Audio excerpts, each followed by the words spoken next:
I'm going to demonstrate the function of a voluntary closing prehensor in donning footwear, in this case high-performance sneakers, some Pumas, and the ease in which, and the naturalness in which I'm actually able to do the lacing.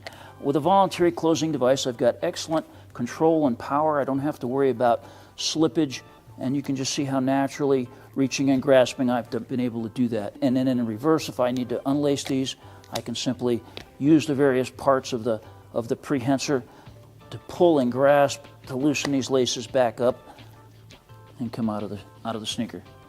Boots in particular can be a challenge for lacing. They require that you get a lot of tension in the lacing so that the boots fit properly and they create the right ankle fit. So you can see here how naturally I'm able to pull and grasp.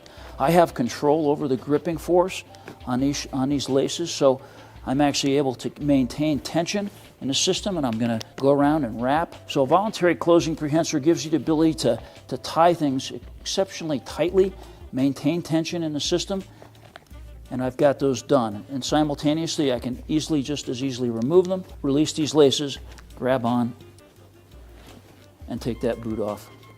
This is a demonstration of how, illustrating the ease and function of a voluntary closing device, how natural things fall in place. And this is an example of just folding things. So reaching around, you can see how natural my motions are. They're nothing as avert.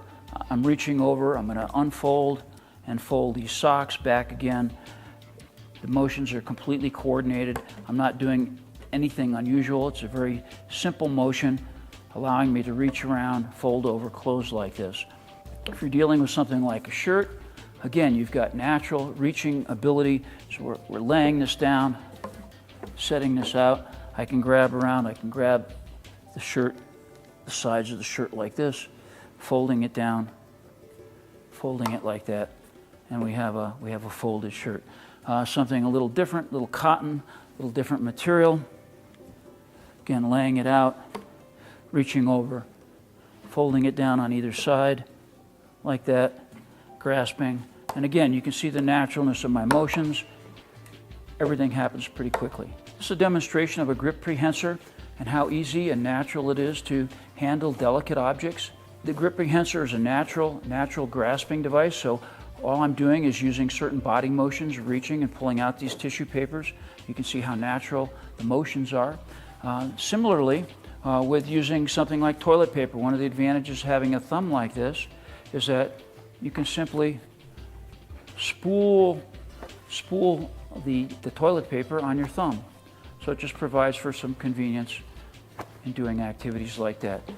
Vice versa, if I wanted to, I've got the dexterity to tear off individual sheets of toilet paper one at a time. Again, illustrating the sensitivity, the feel, the dexterity that I have with a device like this.